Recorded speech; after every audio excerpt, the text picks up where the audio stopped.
آج میرا آپ سے سوال یہ کہ کیا آپ کو معلوم ہے کہ وہ کون کون سے کام ہیں، وہ کون کون سے طریقے ہیں، کون کون سے انداز ہیں جن کے ذریعے آپ جلد اللہ تعالیٰ کے قریب ہو سکتے ہیں، یا جو آپ کو اللہ تعالیٰ کے قریب کرنے والے ہیں؟ کیونکہ آپ سے ایک بات میں نے کہی تھی اور اس کو آپ ایک کی پوائنٹ بنا لیجئے کہ ہمیں سالوں کا نہیں، مہینوں کا نہیں، ہفتوں کا نہیں، گھنٹوں کا نہیں، لمحوں کا استعمال جاننا ہے. ٹھیک ہے نا؟ یہ ایک کی اسٹیٹمنٹ ہے ٹائم مینجمنٹ میں. ہمیں لمحوں کو استعمال کرنے کا سلیقہ سیکھنا ہے. اور پھر میں نے ایک اور بات کہی تھی آپ کو کہ صرف استعمال نہیں بلکہ بہترین استعمال سیکھنا ہے. اور بہترین استعمال کے لیے ہمیں پھر بہترین کام آنے چاہیے، معلوم ہونے چاہیے کہ بہترین کام کون سے ہیں. تو یہاں چند ایک مثالیں آپ کو دوں گی کہ وہ کون لوگ تھے جنہوں نے اللہ کا قرب پانے کے لیے اپنی زندگیاں بہترین طریقے پر آرگنائز کر لیں، جس سے وہ اپنے وقت سے بھرپور فائدہ اٹھا کے گئے. ایک بزرگ کہتے ہیں اگر ایک دن میں اپنے کسی ذکر میں کوئی کمی کر دوں تو پھر ممکن نہیں کہ اگلے دن اس کمی کو پورا کر سکوں، کیونکہ اس دن کا نام اعمال اس چیز کے بغیر چلا گیا، خالی. اس بات کو سمجھنے کے لیے آپ یوں کر سکتے ہیں کہ ہمارا ہر دن ایک خالی صفحہ ہے ہماری ڈائری کا جو روزانہ ہمیں ملتا ہے. گویا ہر روز صبح سب کو ایک خالی پیپر مل جاتا ہے شام تک کے لیے یا اگلی صبح تک کے لیے، جو اس کے اعمال نامے کا کاغذ ہے. ہر روز کی طرح مثلاً آج بھی آپ کو آپ کے اعمال نامے کا کاغذ ملا ہوا ہے، جس پر صبح سے لے کر رات تک کے آپ کے سارے کام ریکارڈ ہوتے ہیں. کیا کیا آپ نے سب لکھا جاتا ہے. وَكُلُّ كَبِيرٍ وَصَغِيرٍ مُسْتَطَرٍ، ہر چھوٹی بڑی بات لکھی چلی جا رہی ہے. ٹھیک، لمحہ لمحہ اس میں شو ہو رہا ہے کہ آپ نے کہاں گزارا، چاہے مختلف رنگوں سے یا مختلف ڈیزائنوں سے. یا اس صفحے کو آپ اپنا دن سمجھ لیجئے ایک، یا اس سے آپ اپنے آپ کو کمپیئر کر لیجئے. یہ صفحہ ہے ایک، اس میں مختلف رنگ لگے ہوئے ہیں، مختلف لکیریں ہیں، مختلف رنگ ہے.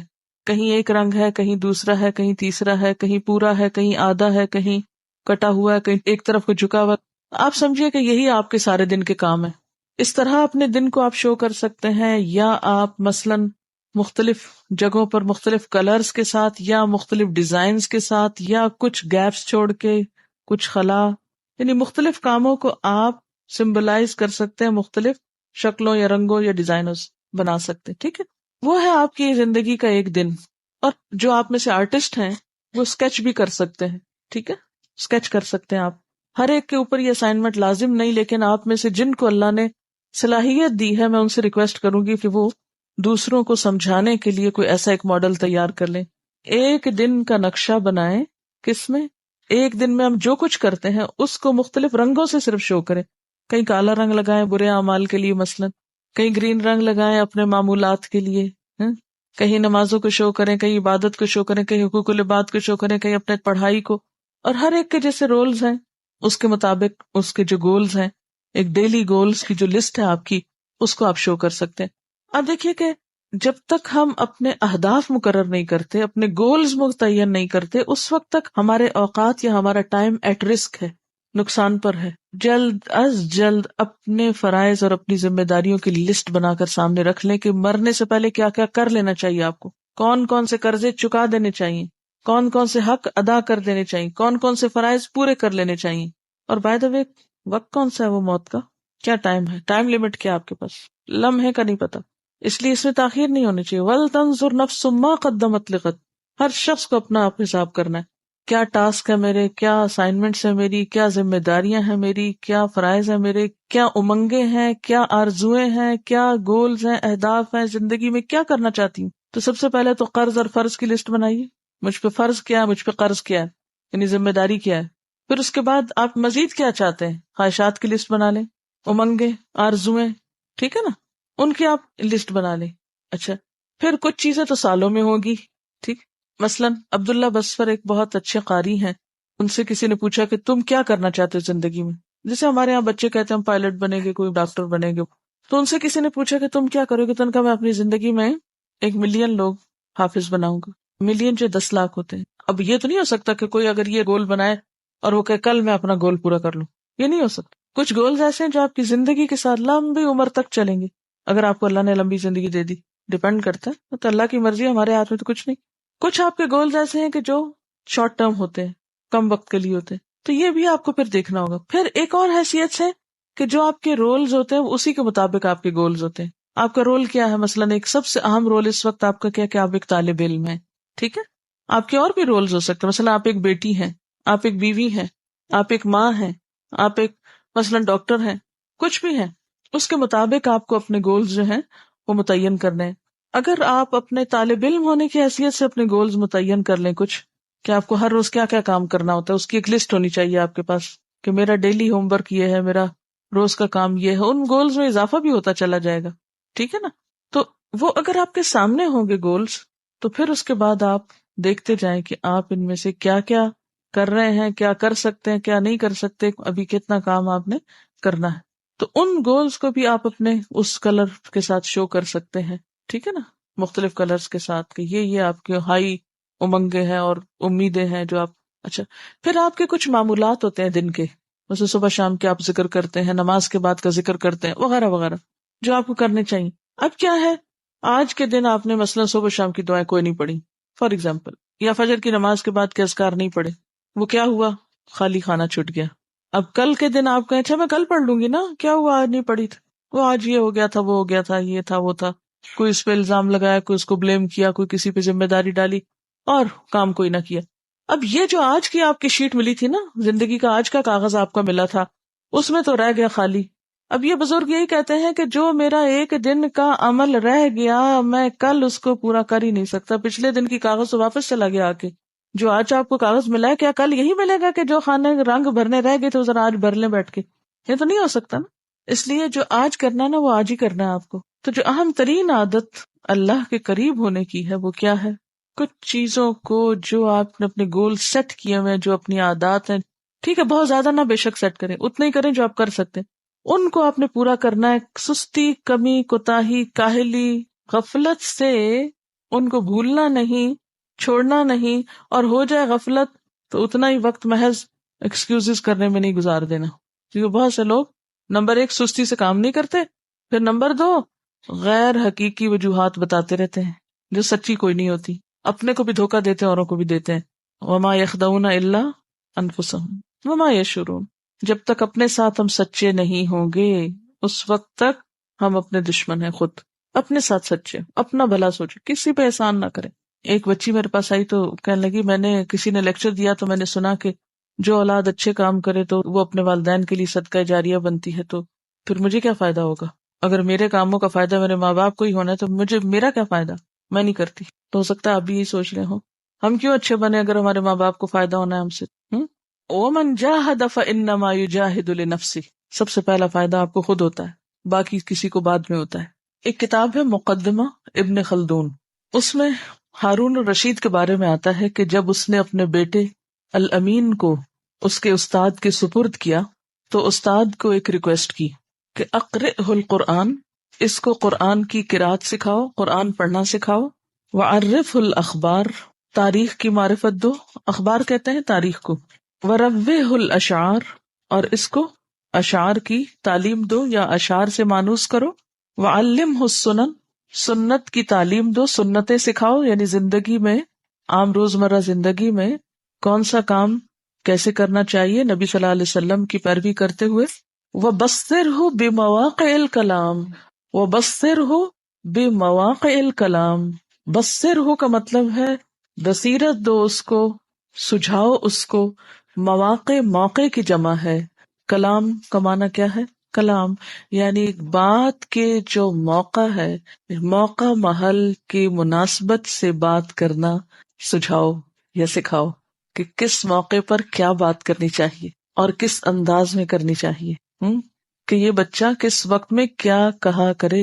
وَامْنَعْهُ مِنَ الضِّحْكِ إِلَّا فِي أَوْقَاتِهِ، اور اس کو ہنسنے سے روک کر رکھنا مگر اس کے موقع پر یا موقع کی مناسبت سے یا اس کے اصل وقت میں. إِلَّا فِي أَوْقَاتِهِ، مگر ہنسی کے وقت. کیوں؟ بے موقع کی ہنسی کیا ہوتی؟ بے موقع کون ہنستا ہے؟ مجنون.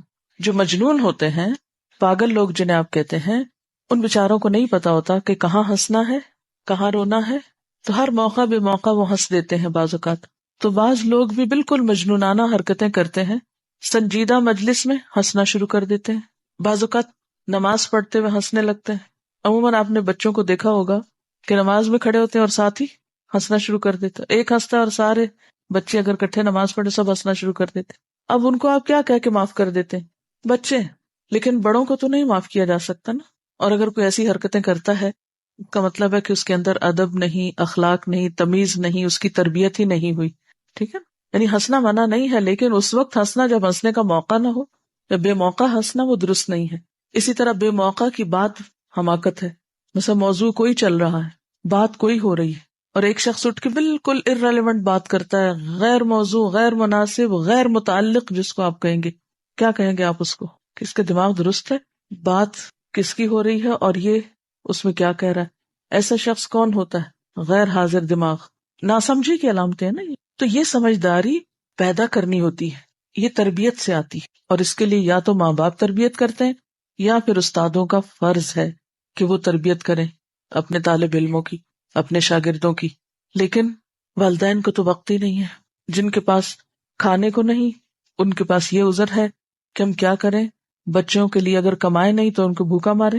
جن کے پاس زیادہ ہے وہ زیادہ کی وجہ سے اتنے مشغول ہیں کہ ان کو اپنے انٹرٹینمنٹ اور اپنے مصروفیات سے وقت نہیں، لہذا نسلوں پہ نسلیں بگاڑ کا شکار ہیں۔ اور پھر اسکولوں کا مقصد تعلیم دینا تو رہ گیا ہے، تربیت شاید ان کی ذمہ داری میں سے نہیں۔ تو ایسے میں قرآن پڑھنے پڑھانے والے اگر اس گیپ کو فل کریں اور اس فریضے کو ادا کریں تو تبھی اسلام کا کوئی عملی نمونہ سامنے آئے گا، ورنہ اگر ہم بھی بے سوچی سمجھی باتیں اور بغیر موقع کے کام کرتے رہے تو ہماری زندگی بھی ضائع ہونے کا امکان ہے، ٹھیک ہے نا۔ وقت کے صحیح استعمال میں ایک تو یہی اہم ترین بات ہے کہ جس کام کے لیے جو وقت مقرر کیا گیا ہو اس کام کو اس وقت کے اندر کرنا، اور اس کی تربیت اور ٹریننگ ہمیں اللہ سبحانہ وتعالیٰ نے دی ہے نمازوں کے ذریعے۔ اور ہمارے سہل پسند نفسوں پر سب سے بھاری کیا ہے؟ نماز۔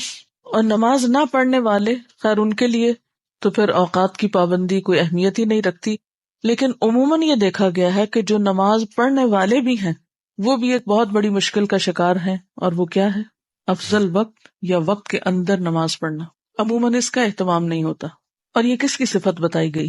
سستی کے مارے نماز پڑھنا، اور نماز میں اللہ کو یاد نہ کرنا، ادھر ادھر کی باتیں سوچتے رہنا، منافقین کی۔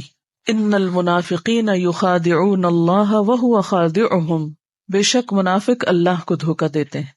یہ جو ٹال مٹول والی عادت ہے نا، یہ بھی ایک طرح سے چیٹنگ ہی ہے۔ وہو خادعہم، اور وہ ان کو دھوکہ دینے والا ہے۔ وَإِذَا قَامُوا إِلَى الصَّلَاةِ قَامُوا كُسَالَىٰ، اور جب وہ نماز کے لیے کھڑے ہوتے ہیں تو سستی کے مارے کھڑے ہوتے ہیں۔ یُرَاؤُونَ النَّاسَ، لوگوں کو دکھاوا کرتے ہیں، کام کرنے کا مقصد کچھ اور ہوتا ہے، دکھاتے کچھ اور ہے۔ وَلَا يَذْكُرُونَ اللَّهَ إِلَّا قَلِيلًا، اور اللہ کو بہت تھوڑا یاد کرتے ہیں۔ اس کا کیا تعلق ہے؟ نماز میں سستی سے کھڑے ہوتے ہیں، یعنی اللہ کو بہت کم یاد کرنے کا کیا تعلق ہے نماز میں سستی کرنے کے ساتھ؟ بات یہ ہے کہ جب وہ آتے ہی سستی کے ساتھ ہیں، پڑھتے ہی لیٹ ہیں، تو پھر اللہ کو کہاں یاد رکھیں گے؟ اس نماز میں اللہ تعالیٰ کو انسان اسی وقت یاد رکھ سکتا ہے جب انسان ٹائم پر نماز پڑھے، وقت لے کر پڑھے۔ اگر وقت ہی نہیں ہے نماز پڑھنے کا، یا بہت تھوڑا وقت رہ گیا ہے، تو بھلا آپ کس طرح اللہ کو یاد کر سکتے ہیں اس میں؟ پھر تو آپ کا دھیان کس کی طرف ہوگا کہ بہت تھوڑا وقت ہے، جلدی سے نماز پڑھ لوں۔ اسی کی تفسیر آپ صلی اللہ علیہ وسلم نے کی تھی نا، کہ تلک صلاۃ المنافق، تلک صلاۃ المنافق، تلک صلاۃ المنافق، یہ منافق کی نماز ہے، یہ منافق کی نماز ہے، یہ منافق کی نماز ہے۔ 3 دفعہ یہ فرمایا۔ تو پوچھا گیا کہ کون سی نماز منافق کی ہے؟ فرمایا کہ وہ شخص جو سورج کے پیلا پڑنے کا انتظار کرتا رہتا ہے، اچھا ابھی تو وقت ہے، ابھی کافی ٹائم ہے، پڑھ لیتا ہوں نا، حتیٰ کہ جب غروب ہونے کے قریب ہوتا ہے وہ تو نماز کے لیے اٹھتا ہے اور 2-4 ٹھونگے مار لیتا ہے، جس طرح مرغا زمین سے دانہ چننے کے لیے ٹھونگے مارتا ہے، اور اس میں وہ اللہ کو کچھ بھی یاد نہیں کرتا۔ جلدی کی نماز میں پھر اللہ تعالیٰ کی یاد تو نہیں ہوتی ہے، اور جلدی کے 2 ہی سبب ہو سکتے ہیں، جلدی نماز پڑھنے کے 2 ہی سبب ہو سکتے ہیں، ایک تو یہ کہ سستی، اور دوسرے دیر سے پڑھنا، یعنی نماز میں دل ہی نہ ہونا، سستی ہے، نماز کو ایک بوجھ سمجھنا۔ تو جب نماز کے لیے کھڑے ہوئے تو بس جلدی سے بوجھ اتار کے پھینکا. اور دوسرے تاخیر ہو گئی تو اب جلدی پڑھنی پڑے گی. اسی لیے جو شخص اول وقت میں نماز پڑھتا ہے اس کے پاس کافی ٹائم ہوتا ہے، انف ٹائم ہوتا ہے، وہ اطمینان سے پھر نماز پڑھتا ہے، پھر اللہ کو یاد بھی کرتا ہے. اوقات کے صحیح استعمال میں اہم ترین چیز کیا ہے؟ جس کام کا جو وقت ہے اس کو اس وقت کے اندر کیا جائے، اور اس کی تربیت نماز سے شروع کی جائے. آپ سب اگر یہ چاہتے ہیں نا کہ آپ کا وقت صحیح استعمال ہو تو اس کا آغاز کیجئے نماز کو صحیح وقت پر پڑھنے سے، صحیح وقت پر پڑھنے سے. یہ الگ بات ہے کہ طویل نماز پڑھیں تو پھر آخری وقت میں آپ جا پہنچے، جیسے نبی صلی اللہ علیہ وسلم فجر کی نماز اندھیرے میں شروع کرتے تھے اور اتنی لمبی پڑھتے تھے کہ روشنی ہو جاتی تھی، وہ تو ایک الگ بات ہے. اسی طرح اگر آپ ظہر کی نماز پڑھے بغیر یہاں سے چل پڑتے ہیں، مثلاً گھر جاتے ہیں، بالکل تھوڑا سا وقت بچتا ہے، مجھے بتائیے کہ آپ میں سے کتنے لوگ اطمینان سے نماز پڑھ سکتے ہیں؟ نہیں پڑھ سکتے. تو ایٹ لیسٹ آپ فرض تو سکون کے ساتھ پڑھ کے نکلا کریں، سنت گھر جا کے پڑھ لیں، فرض تو پڑھ کے جائیں. اگر فرض نماز بھی، کیونکہ قیامت کے دن سب سے پہلے کس چیز کا حساب ہوگا؟ نماز کا حساب ہوگا. بہت سے لوگ باتوں میں لگے رہتے ہیں، ادھر ادھر وقت ضائع کرتے ہیں، اور پھر جب نماز کا وقت ہوتا ہے تو جلدی جلدی میں نماز پڑھ لیتے ہیں. تو وقت کے صحیح استعمال میں سب سے پہلے فرائض کو صحیح وقت پہ ادا کرنا.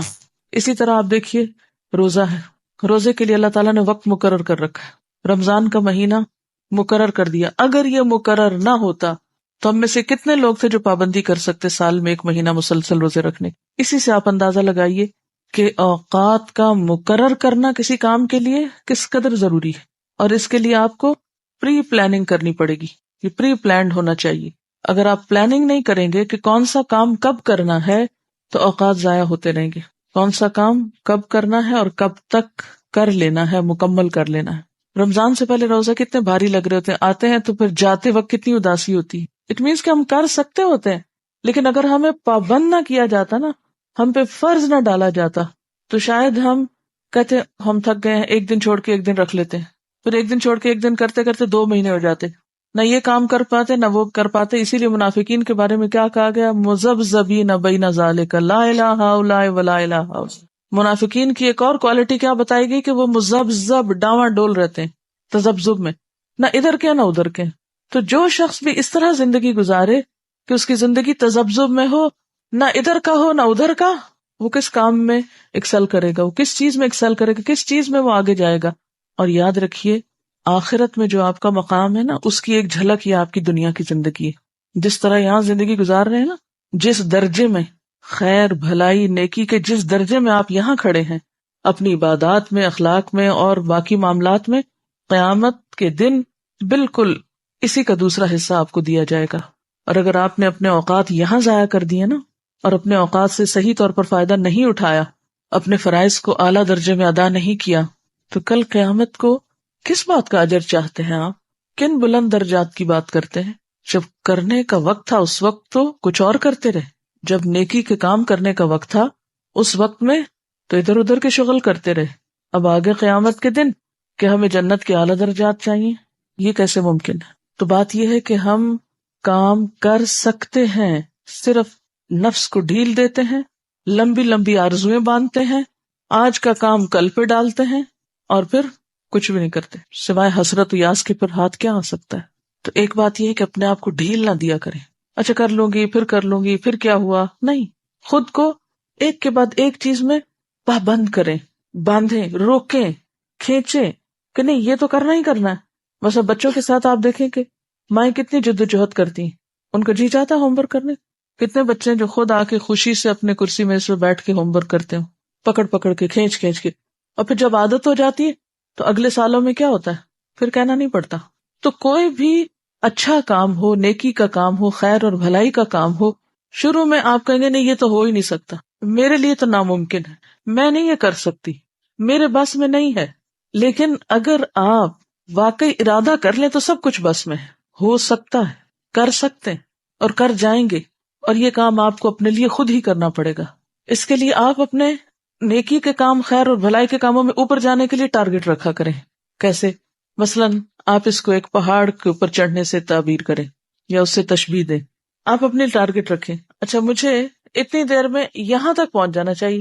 جیسے کبھی آپ اگر سفر کر رہے ہوں مثلا گاڑی پہ اگر سفر کر رہے ہوں اور آپ نے نوٹ کیا ہوگا کہ آپ سوچتے اچھا کتنے مائل ہو گیا سفر، اتنے مائل، اچھا اتنا باقی ہے، وہ مائل سٹون پہ آ بھی جاتا ہے نا کتنا باقی، کہتے میرا خیال ہے کہ 1 گھنٹہ لگ جائے گا، اور عموماً سفر میں ایسی گفتگویں کرتے ہیں نا، بس 1 گھنٹے کی بات ہے پہنچ جائیں گے، اور میرا خیال ہے شاید ہی کوئی شخص ایسا ہو جو سفر کرتے ہوئے، اچھا چھوڑیے باقی یہ جو گھر سے آتے جاتے ہیں روز، تو ہو سکتا ہے کچھ لوگوں کی عادت یہ کہ بار بار اپنی گھڑی یا گاڑی کی گھڑی دیکھتے رہتے ہوں کہ اچھا کتنے منٹ ہو گئے اور کتنا رہ گیا، آدھا ہو گیا یا کوارٹر ہو گیا یا کتنا ہو گیا، دیکھتے ہیں نا، ایک ٹارگٹ ہوتا ہے اتنی دیر میں ہم پہنچ جائیں گے، یہ تو آپ بندھے ہوئے ہیں نا، تو اس لیے بس اس میں آپ خود سوچتے رہتے ہیں، کچھ چیزوں کے ٹارگٹ آپ خود سیٹ کیا کریں، سامنے گولز رکھے کریں اپنے، اتنے دنوں میں اتنے وقت میں یہ کام مجھے کر لینا ہے اور میں کر لوں گی، ہو جائے گا، کیوں نہیں ہوگا، ہو سکتا ہے، انڈر ایسٹیمیٹ نہیں کیا کرے، اور اگر نہ ہونے کا ڈر ہو تو اللہ سے دعا کیا کرے کہ اللہ تعالیٰ اوقات میں برکت پیدا کر دے۔ اچھا تو بات میں یہ کر رہی تھی کہ ایک دم سے بڑے بڑے ہائی ہوپس اور ہائی گولز نہ بھی رکھیں اگر، تو چھوٹے چھوٹے رکھا کریں، جب ایک تک پہنچ جائیں تو اس سے کیا ہوگا، ایک سینس آف اچیومنٹ ہوگی نا، کانفیڈینس ڈیولپ ہوگا، پھر اس کے بعد ایک اگلا اور رکھ لیں، پھر اگلا، پھر اگلا، اگلا کرتے کرتے آپ وہاں تک پہنچ جائیں گے۔ اگر آج آپ دنیا میں جنت الفردوس کو اپنا گول بناتے ہیں جیسا کہ بنانے کو کہا گیا ہے، آپ صلی اللہ علیہ وسلم نے فرمایا کہ جب تم اللہ سے مانگو تو کیا مانگو، جنت الفردوس مانگو، کیونکہ وہ جنت کا اعلیٰ ترین حصہ ہے۔ اچھا ہم کبھی کسی کو کہیں یا کوئی ہم سے کہے تو ہم کیا کہتے ہیں، میں تو اس قابل ہوئی نہیں کہ وہاں پہنچ جاؤں، اس لیے کچھ کرنے کی ضرورت ہی کیا، میرے تو بس میں نہیں، پہلے سے ہی سوچ لیتے ہیں یہ نہیں ہو سکتا، یہ بس خیال ہے۔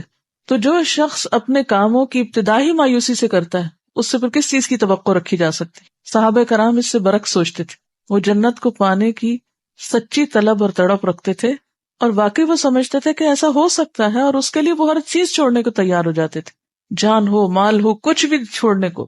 اب دیکھیں نا، جو پہاڑ کی چوٹی پہ چڑھنا بڑھ جاتا ہے وہ زمین چھوڑے گا نا، جہاں کھڑا وہ چھوڑے گا نا، وہ چھوڑ کے اوپر پہنچے گا نا، تو کچھ پانے کے لیے کچھ دینا تو پڑتا ہے۔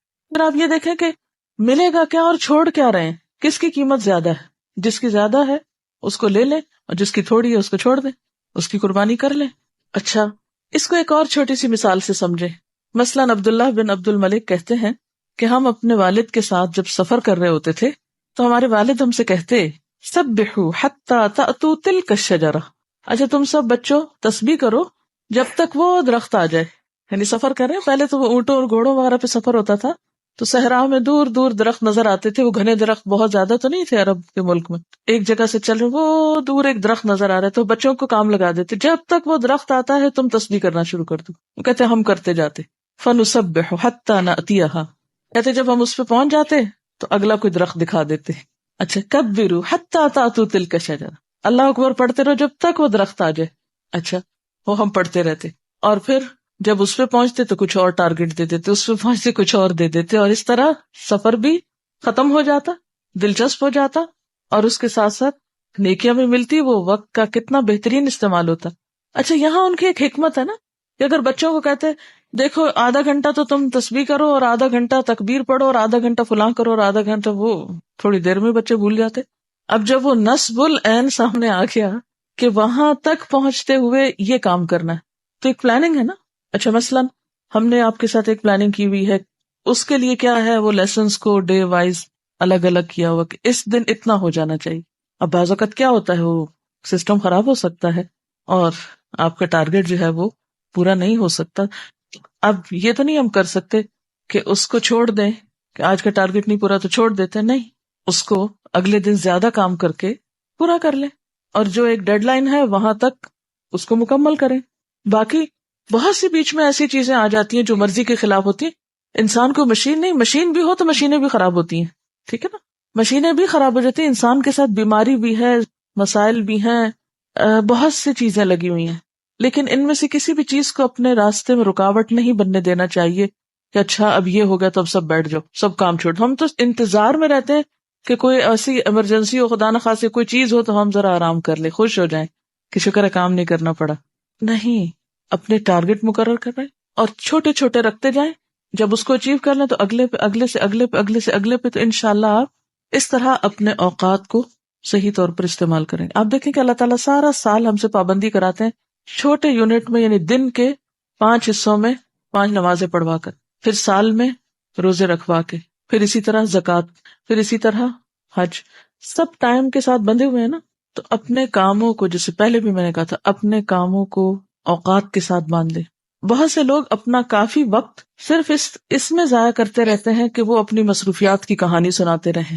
کچھ لوگوں کی عادت ہوتی ہے ہر وقت اپنی مصروفیات کی کہانی سناتے رہتے ہیں. تھوڑا سا کام کر لیتے ہیں، پھر اگلے وقت میں اس قصے کو دہراتے ہیں. اچھا پہلے میں نے یہ کیا، پھر یہ کیا، پھر یوں ہوا، پھر وہ آیا، پھر وہ گیا، پھر وہ رداد سنا کے پھر اگلا کوئی کام شروع کرتے ہیں. بولا اس کا کیا مقصد ہے؟ پھر جو کوئی کام نہیں کرتے، گلٹ ہوتی ہے اندر، پھر اس کا تذکرہ کرتے رہتے ہیں. کوئی پوچھے نہ پوچھے دہرائے چلے جاتے ہیں قصہ. اپنا وقت بھی ضائع کرتے ہیں، دوسرے کو بھی سنا کے بور کرتے ہیں.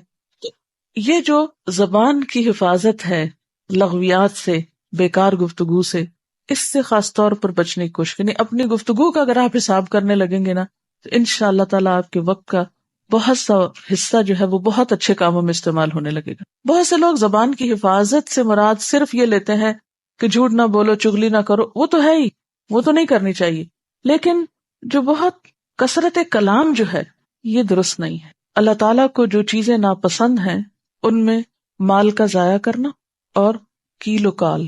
قیل و قال کیا ہے؟ کہا گیا اور اس نے کہا، وہ یہ کہہ رہا تھا، یہ کہہ رہی تھی، فلاں نے یہ کہا، فلاں کا یہ قول ہے، فلاں نے یہ فرمایا، بس اسی قسم کی باتیں. تو اگر آپ اپنی گفتگو کا حساب انشاءاللہ رکھیں گے کہ زائد ضرورت نہ بولیں، اور اس کے لیے بھی ٹارگٹ رکھیں. جیسے میں نے اگلے مہینے کا رکھا ہوا ہے کہ میں اپنی گفتگو میں مزید کمی کروں گی. یہ چونکہ میرا اپنا ایک ٹارگٹ ہے تو آپ کو ایک راز فاش کر رہی ہوں، اور اس کے لیے خصوصی دعائیں کرنی ہے میں نے کہ یا اللہ میری گفتگو میں صرف وہ بچے جو واقعی ضرورت ہے، اور زائد ضرورت کلام کی عادت مجھ سے چھڑا دے. کلاس میں تو چلے ٹھیک ہے، سکھانے کے لیے بولنا تو ہے، لیکن اپنا حساب خود کرنا چاہیے نا. اور ایک مشکل یہ بھی ہے، مجھے ریسنٹلی اس کا بہت زیادہ احساس ہو رہا ہے کہ کہتے ہیں نا لقمان حکیم سے کسی نے پوچھا تھا حکمت کہاں سے سیکھی، تو اس نے کہا احمقوں سے. تو بعض اوقات انسان دوسروں کی گفتگو سے یہ سیکھتا ہے کہ کس شخص کی گفتگو میں کتنا ایسا فالتو تھا، یعنی جو آپ پہ ایک بوجھ بننے لگتا ہے. تو پھر آپ سب سے پہلے تو اپنے اندر سے وہ نکالیں. تو اس میں یہ ہے کہ جب دوسرے لوگ ایسی گفتگو کرتے ہیں جو آپ پہ بھاری ہوتی ہے، تو پھر سب سے پہلے آپ اس گفتگو کو اپنی کلام سے نکال دیں. ایک اور بات یہ ہے کہ جو انسان کی عمر زیادہ ہوتی جاتی ہے، تو آپ نے نوٹ کیا ہوگا کہ اس میں بھی شاید معلومات زیادہ جمع ہو جاتی ہیں اندر، یا معلوم نہیں کیا مشکل ہوتی ہے، تو گفتگو طوالت پکڑنے لگتی، یا پھر اپنے اوپر کنٹرول کم ہو جاتا ہے انسانوں کا. یہ بھی ایک وجہ ہوتی ہے. اس بات سے بہت ڈر لگتا ہے مجھے کہ انسان کا سیلف کنٹرول کم ہو جائے. سارے قوا کمزور ہو جاتے ہیں نا، حافظہ کمزور ہو جاتا ہے. اب جب حافظہ کمزور ہے، ابھی یاد ہی نہیں رہا کیا کہا، پھر وہی بات کر دی، پھر وہی کر دی، وقت تو ضائع ہوا نا. کتنی ضروری ہے یہ بات کہ ہم ان تمام خرافات سے بچنے کے لیے اپنا حساب بھی کرتے رہے، اور خاص طور پر اللہ تعالیٰ سے دعا کریں فالتو بیکار چیزیں زندگی سے نکلے. ترقی یافتہ ممالک میں جو کام کے اوقات ہوتے ہیں اس میں لوگ بالکل نہیں بولتے، یعنی کام کے وقت میں نہیں بولتے. مثلاً ایک کتاب میں نے ایک واقعہ پڑھا تھا کہ ہندوستان کے کچھ لوگوں کا ایک ٹرپ جاپان گیا، تو وہاں انہیں ایک فیکٹری دکھائی گئی، اس میں لوگ کام کر رہے تھے. تو حسب عادت جو ڈیلیگیشن تھا اس نے کام کرنے والوں سے گفتگو شروع کر دی، اچھا یہ آپ کیسے بنا رہے ہیں، یہ کیا ہے، وہ کیا ہے. حالانکہ ان علاقوں میں انتظام ہوتا ہے کہ آپ فیکٹری دیکھیں خاموشی کے ساتھ، اور جو کچھ وہاں ہو رہا ہے اس سب کو ایک اسکرین پر الگ سے ایکسپلین کیا جاتا ہے. وہ ہر ایک سے جا کے آن دا اسپاٹ نہیں آپ پوچھ سکتے. تو صاحب لکھتے ہیں جو اس میں شریک تھے کہ کسی نے کسی بات کا جواب نہیں دیا. ان لوگوں نے اس طرح ظاہر کیا گویا یہ بات ان سے کی نہیں جا رہی، کسی اور سے بات ہو رہی ہے.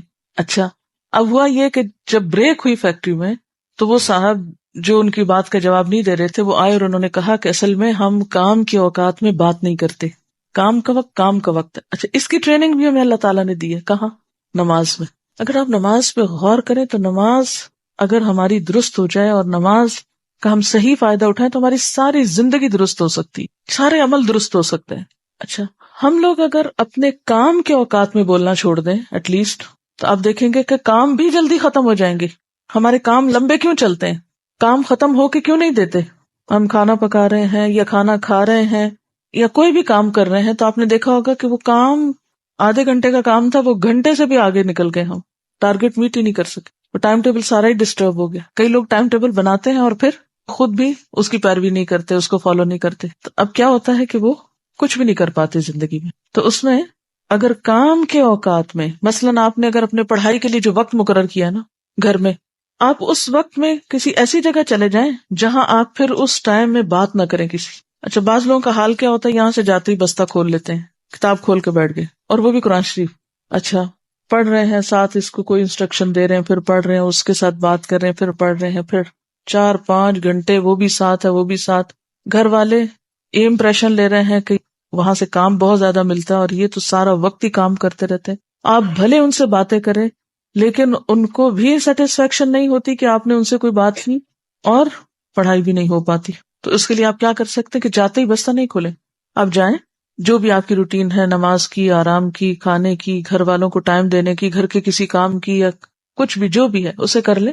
اور پھر آپ مثلاً مغرب تک ایک ٹارگٹ رکھیں کہ یہ ٹائم میرا ہے گھر والوں کے لیے، کھانا پکانے کے لیے، یا جو بھی آپ کے ذمہ ڈیوٹی ہے، 2 گھنٹے ہیں، 3 ہیں، 4 ہیں، جتنے بھی آپ کو ملے اس میں وہ کر لیں. اس میں آپ کتابوں کی طرف نہ جائیں. جب اس سے آپ فارغ ہو جائیں تو پھر آپ گھر والوں کو اس پر ٹرین کریں آہستہ آہستہ کہ اب آپ کے پڑھنے کا وقت آ گیا ہے، اب سب یہاں سے چلے جائیں یا آپ وہاں سے نکل جائیں. چاہے ایک کمرے کا گھر ہے نا، تو اس میں بھی ایک کونا فکس کریں، جگہ مقرر کریں، ٹائم مقرر کریں، اور اس ٹائم میں اپنا ٹارگٹ پورا کریں. بعض لوگ کتاب کھول کے بھی دنیا بھر کی باتیں سوچتے رہتے ہیں، پھر خیال آتا ہے اوہو، پھر شروع ہو جائے، پھر ادھر. یہ بھی وقت کا ضائع کرنا ہے. جو ٹائم مقرر کیا ہے اس کو سامنے رکھیں اور دیکھیں کہ کیا آپ کی جو ٹارگٹ تھا وہ درست تھا، کتنے منٹ میں اتنا کام ہو سکتا ہے، اسے کریں. اور اگر بیچ میں آپ بریک لینا چاہیں تو پھر اس بریک کو بھی انجوائے کریں. اب دیکھیں کہ ترقی یافتہ ممالک میں کیا ہوتا ہے، کام کے اوقات مقرر ہوتے ہیں. مثلاً 8 بجے اگر دفتر کا ٹائم ہے تو 8 بجے ہی شروع ہوتا ہے، اور پھر 10 بجے اگر بریک ہے تو 10 منٹ کی، تو وہ 10 منٹ کی بریک میں کوئی کام نہیں کرتا. ہم لوگوں کا حال کیا ہے، جو بریک کا ٹائم ہوتا ہے اس میں ہم کام کرتے ہیں، جو کام کا وقت ہوتا ہے اس میں ہم بریک لیتے ہیں. اچھا، پھر اسی طرح پھر اگلا کام کا وقت ہے تو اس میں پھر یکسوئی سے کام. تو آپ کو معلوم ہے کہ ویسٹ میں گھنٹوں کے اعتبار سے پے دی جاتی، مہینے کی تنخواہ نہیں ہوتی، وہاں ہفتہ وار ہوتی ہے عموماً، اور ہفتے میں بھی ہر دن کے الگ آورز کاؤنٹ کیے جاتے ہیں. عموماً فیکٹریز میں وہاں کیا بنا ہوا ہے، کارڈ ہوتا ہے، یعنی جب ایک شخص کام کے لیے انٹر ہوتا ہے تو وہ ایک مشین سے کارڈ گزارتا ہے، وہ ٹائم نوٹ ہو جاتا ہے، اتنے بجے آئے تھے اس تاریخ کو. جب نکلتے ہیں تو تب بھی، تو جب سیلری لینی ہوتی تو اس کارڈ سے اس کا وہ ڈاٹا جمع ہو جاتا ہے کہ اس شخص نے اتنے گھنٹے کام کیے، اتنے گھنٹے. مثلاً اگر ایک شخص ہر روز صرف 5 منٹ لیٹ آتا ہے، صرف 5 منٹ، تو 5 دنوں میں، اگر وہاں عموماً 2 دن چھٹی ہوتی ہے، تو 5 دنوں میں وہ کتنے منٹ لیٹ آیا، 25 منٹ. اب وہ 25 منٹ کی سیلری کاٹ لیں گے، اور کاٹ لی جاتی ہے وہاں، کیونکہ 25 منٹ ایک اچھا خاصا وقت ہے. ہمارے ہاں 5 منٹ تو کیا، گھنٹوں کے حساب سے لوگ لیٹ پہنچتے ہیں کام پر، اور ندامت بھی نہیں ہوتی ان کو کہ انہوں نے کوئی نقصان کیا ہے اپنا بھی، اور جہاں وہ کام کر رہے ہیں ان کا بھی. اور اس میں دنیا میں باقاعدہ مقابلے ہیں، اور ہر سال یہ دیکھا جاتا ہے کہ اس سال کس ملک میں ورکنگ آور کتنے تھے، ایک ایوریج شخص نے کتنے گھنٹے روز کام کیا، کیونکہ وہاں بیکاری کا تو سوال پیدا نہیں ہوتا الا یہ کہ کوئی بیمار ہو. اب مثال کے طور پر یہ ایک اسٹیٹسٹکس ہے میرے سامنے، 1970 میں امریکہ میں ایوریج ہفتہ وار کام 39.8 گھنٹے تھا، 1975 میں 39.5 تھا، 1980 میں، یعنی ہر 5 سال کا یہ انہوں نے جائزہ لیا، 39.7 تھا. یہ 0.7 0.5 0.8 کا کیا مطلب ہے کہ یہ بھی گنا گیا ہے. جاپان میں 43.3 70 میں، 38.8 75 میں، اور پھر 41.2 80 میں. اسرائیل میں 42.1 1970 میں، 40.3 75 میں، 38.3 80 میں. کہ یہ قوم نے جو کام کیا ہے اتنے گھنٹے روز. اور اس میں پھر مقابلہ ہے کہ نمبر 1 اس عرصے میں کون تھا، نمبر 2 کون تھا، نمبر 3 کون تھا. کوئی مسلمان ملک اس لسٹ میں شامل نہیں ہے.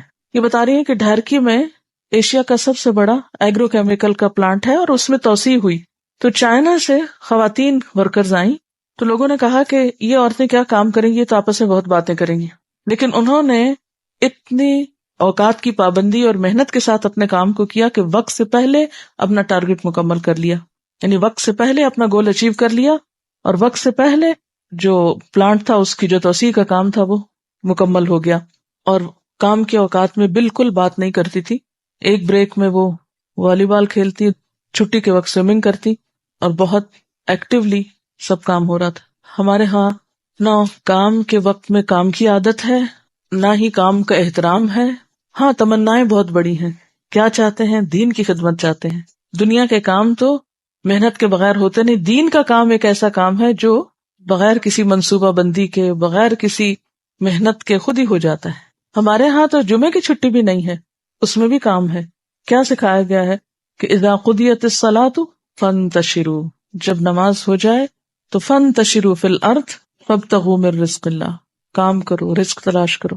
تو ہمیں اگر ہم واقعی چاہتے ہیں کہ اپنے اوقات کو صحیح استعمال کریں تو نمبر 1 پلاننگ بے حد ضروری ہے، اور اس کے لیے گولز، اور گولز بھی ہر شخص کے مختلف ہوں گے. ہر شخص کے گولز اس کے رولز کے مطابق ہوں گے. جو آپ کے رولز ہیں، کچھ رولز تو آپ کے مینڈیٹری ہیں جن کو آپ تبدیل نہیں کر سکتے.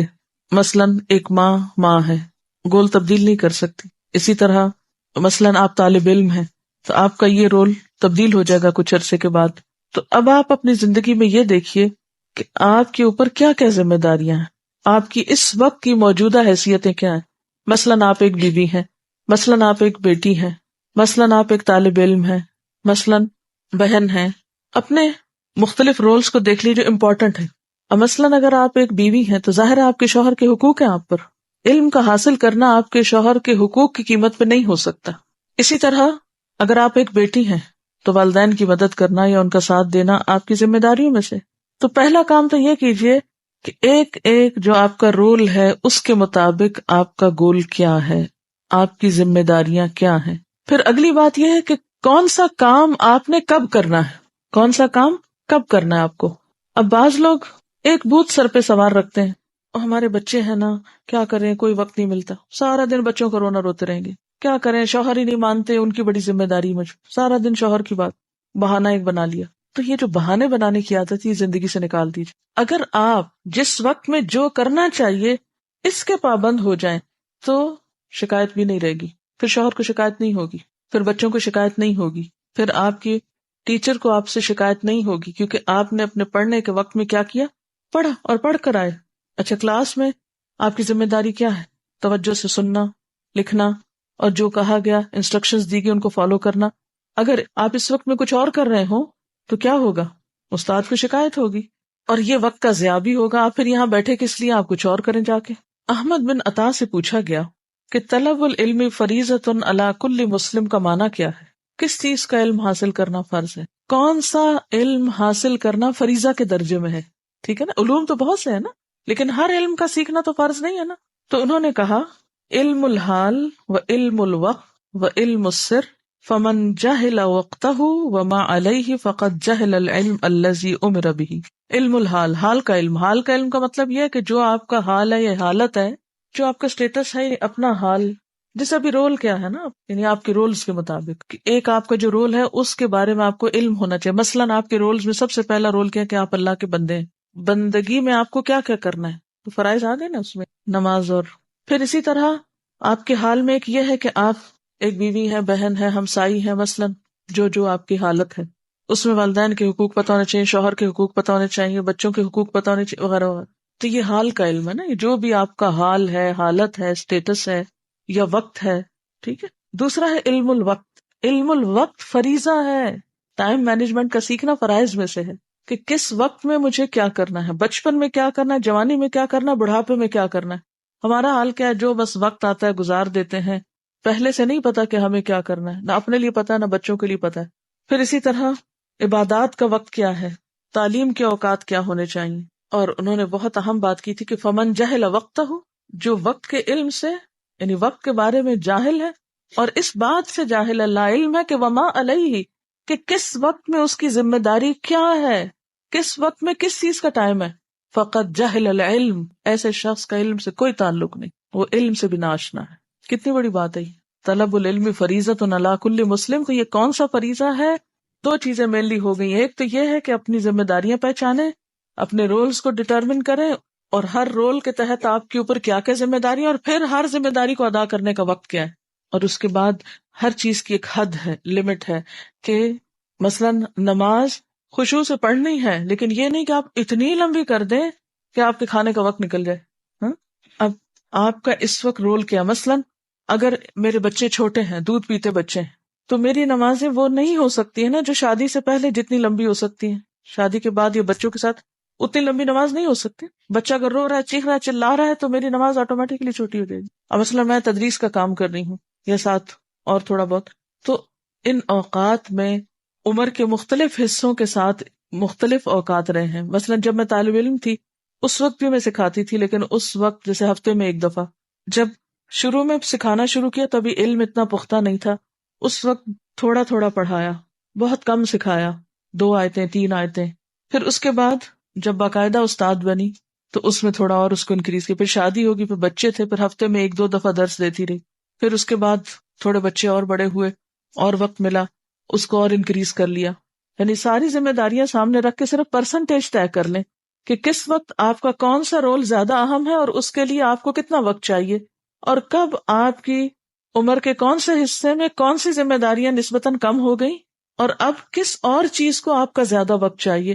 تو کام سارے اگر آپ کو پتا ہوں، جیسے پہلے میں مثال دی تھی نا کہ سارے کاموں کو ایک رنگ دے دیجئے زندگی میں، تو وہ پرسنٹیج کم زیادہ ہوتی رہے گی. مثلا جب میں طالب علم تھی تو یہ 8 گھنٹے جو اب میرے کام میں گزرتے ہیں وہ 8 گھنٹے صرف پڑھنے میں گزرتے تھے. اس وقت پڑھانے میں 8 گھنٹے نہیں گزرتے تھے، یا اور مینجمنٹ کے کاموں میں 8 گھنٹے نہیں گزرتے تھے. اسی طرح جب بچے چھوٹے تھے تو اس وقت اوقات اور طرح کے تھے، بڑے ہوئے تو اور طرح کے ہوئے، کچھ اور بڑے ہوئے تو کچھ اور اوقات میں تبدیلی ہو گئی. تو یہ آپ لوگ جب تک اپنے حال کو نہیں جانیں گے کہ آپ کا اس وقت حال کیا ہے، آپ کے اوپر کس کس طرف سے پریشر ہے، آپ کے اوپر کون کون سے کام ہیں، ان سب کو لکھ لیجیے. جو کام آپ کو بادر کرتے ہیں، جو لوگ آپ کو پریشان کرتے ہیں، یہ کرو یہ کرو، سب لکھ لیں. تو ایک اس طرح کی ایکویشن سی بنا لیں، کام ایکول ٹو وقت. اس کام کے لیے اتنا وقت درکار ہے مجھے، اور اس وقت کو اسی کام کے لیے استعمال کرنا ہے. اس میں اگر کوئی ناروا پریشر ڈالے تو اس پریشر کا مقابلہ کرنا ہے پھر.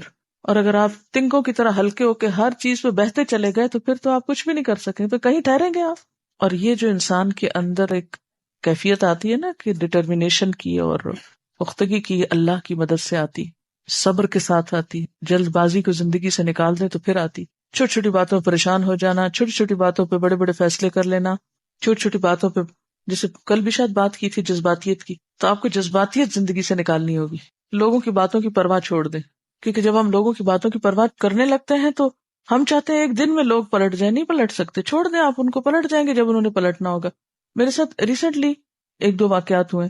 کچھ عرصہ پہلے بہت شدت سے میری مخالفت ہو رہی تھی، بہت زیادہ. اب بھی خیر کم نہیں یا ختم نہیں ہوئی، لیکن بہت زیادہ شدید قسم کی. وہ وقت تھا کہ جس میں اگر میں اس رو میں بہہ جاتی تو شاید میں کام نہ کر پاتی، لیکن میں نے ان سب چیزوں کو ایک طرف رکھا کہ ان کا میری زندگی سے کوئی تعلق نہیں. اگر لوگوں کو میرے بارے میں غلط فہمی ہے یا مس انڈرسٹینڈنگ ہے اور میں اپنی جگہ سچی ہوں، تو ایک وقت آئے گا کہ لوگوں کو خود ہی سمجھ آ جائے گی.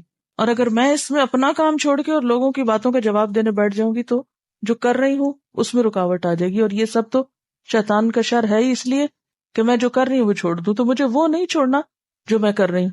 اب کل رات ہی کسی بزرگ کا فون تھا، انہوں نے بہت دفعہ ہمارے آفس میں کال کر کے تو نمبر لیا میرا پرسنل کہ آپ ان سے ضروری بات کرنی ہے. اور بات کیا تھی، ایک طرح سے روندھی ہوئی آواز میں معافی مانگ رہے تھے کہ بیٹی مجھے آپ کے بارے میں پتا نہیں تھا کہ آپ کیا کر رہی ہیں، آپ کون ہیں. لا علمی میں نے آپ کے خلاف بہت باتیں کی ہیں اور بہت برا بھلا کہا ہے آپ کو. اب میں آپ کی کیسٹ سن رہا ہوں، مجھے پتا چلا ہے کہ آپ کیا ہیں اور کیا کر رہی ہیں، تو میں آپ سے بہت معافی چاہتا ہوں. اب وہ عمر میں بھی بڑے اور بزرگ بھی.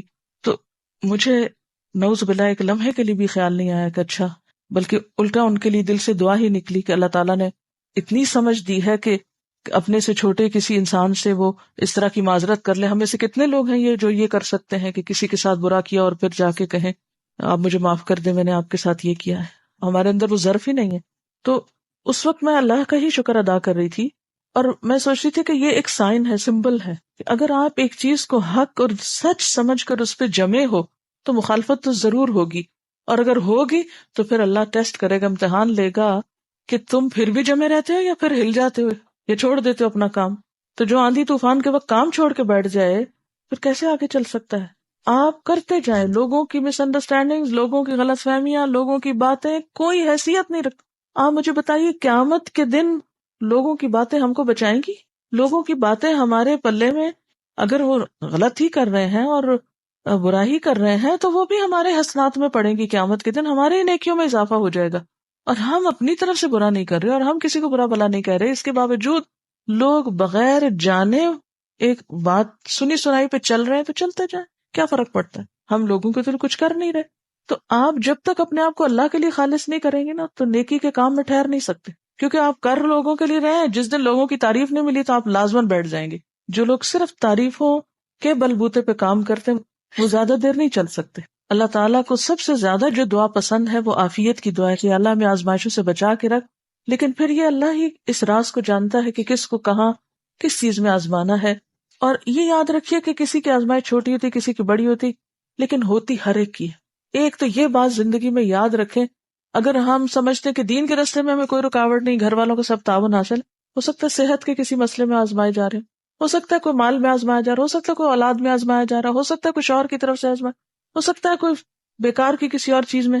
تو ایک یاد رکھیے، یہ دنیا تو ہے ہی امتحان، اس میں امتحان تو ہونے ہیں، اس کے بغیر نہیں آپ زندگی گزار سکتے.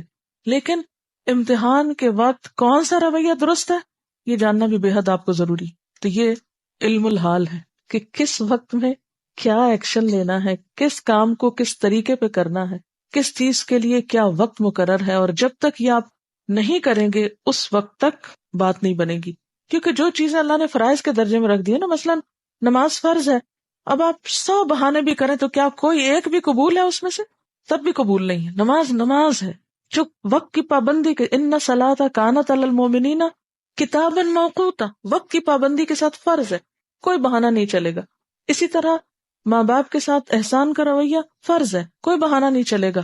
اسی طرح کچھ اور کام ہے جیسے طلب العلم فریضۃ، علم حاصل کرنا فرض ہے، کوئی بہانہ نہیں چلے گا. تو ہمیں بہانے بنانے سے نکل آنا ہے، بہانے چھوڑنے ہیں. جو کرنا ہے چاہے کڑوا ہے چاہے میٹھا ہے اسے کر کے چھوڑنا ہے، اپنے آپ سے کروانا ہے. اور بعض اوقات ایسا ہوتا ہے نا کہ جیسے آپ خود نہیں کر پا رہے تھے، وتواصوا بالحق وتواصوا بالصبر کر لیں، کسی کو تھام کے اٹھ جائیں، چلیے وقت ختم ہو گیا. اور وقت کا موضوع تو ختم نہیں ہو سکتا، لیکن آن دا ہول جو اہم ترین حصہ تھا اس میں وہ ہو گیا. سبحانک اللہم و بحمدک نشہد ان لا الہ الا انت نستغفرک و نتوب الیک. والسلام علیکم ورحمۃ اللہ وبرکاتہ.